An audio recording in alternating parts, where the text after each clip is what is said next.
I find myself haunted by the misery of the human condition.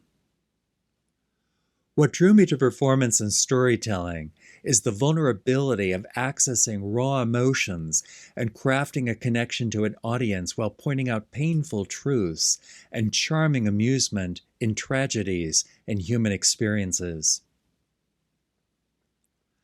The stories I create are serious, lighthearted, and poetically spoken.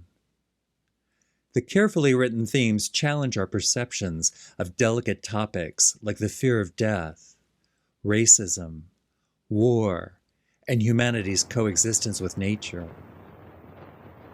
And although I've lived many parts of my stories, the finished script is usually a blend of fact and fiction.